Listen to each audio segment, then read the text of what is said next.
Hey everybody, welcome to Obscurities and Miniatures, and it is time once more for some weekly painting progress.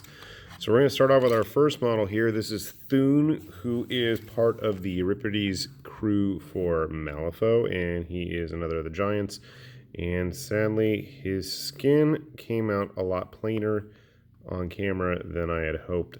I'm thinking a gray wash might be kind of fun to go back over the skin. What do you guys think? Because he looks kind of plain as of right now. I think a brown's going to be too much. Blue's going to look too odd, but a gray one might be an idea.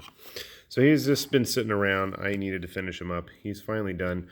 And in case you're not sure how big he is, he's a good sized guy. Make a good giant, hill giant maybe. So we got him done.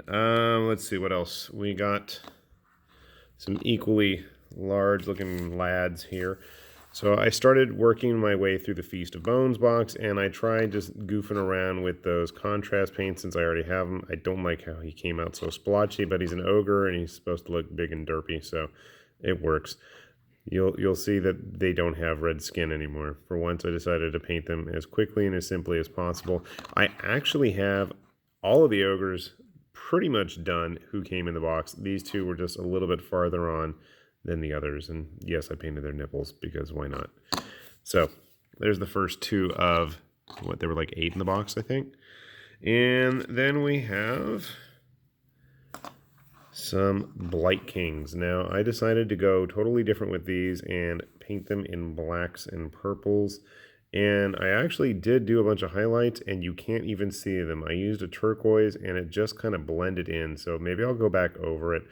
But my thought was, I didn't really feel like doing a whole Nurgle army faction, whatever. And with the new Slaves to Darkness coming out, and the fact that I do have a few Varangard already painted, I figured we'll just paint them up as the armies of the Everchosen, and they can hang out with Archaon and all his buddies.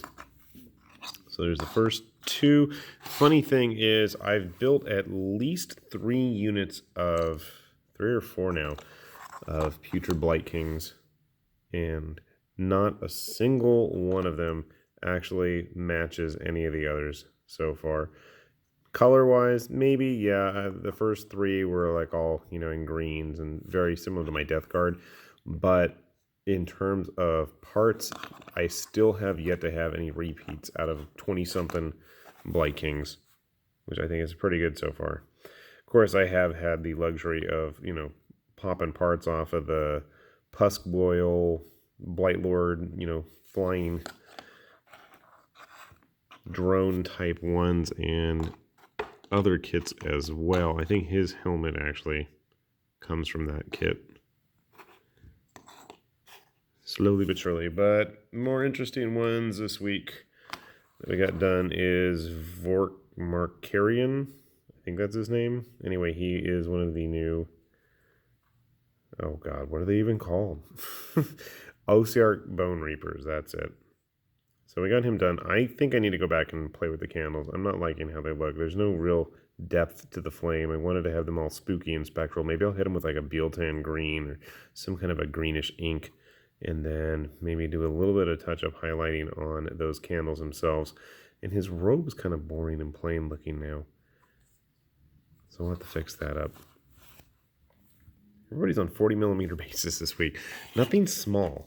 And speaking of nothing small, we also got our Necropolis Stalkers pretty much finished. And they are a lot more glossy looking than I had expected. I don't know what to do with their blades. I probably should actually look at the battle tome. I just was kind of screwing around with it though. I cheated and used mostly the contrast paints just because I wanted to get them done and get things started. And here's his buddy. They're good sized models. I really like them. I'm probably going to end up getting a set to make the Immortal Guard or whatever the more defensive version are.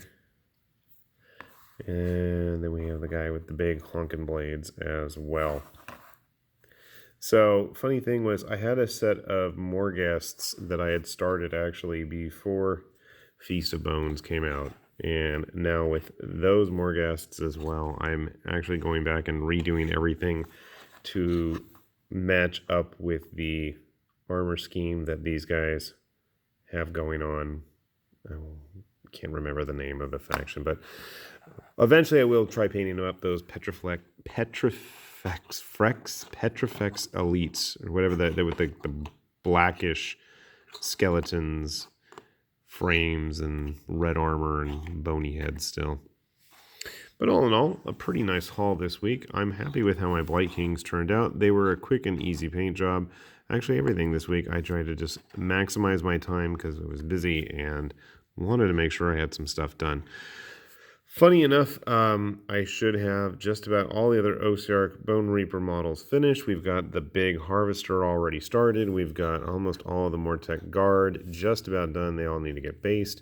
And the other Ogres as well. So soon enough, we should actually be able to play all of the campaign battles that are actually included with Feast of Bones. So I'm looking forward to that. My son is actually somewhat interested in trying out these guys as well. So should be interesting.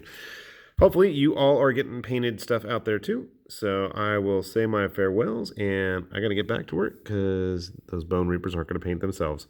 With that said, this is High Lord Tamerlane with Obscurities Miniatures, and thanks for watching. We'll see you all later. Bye-bye.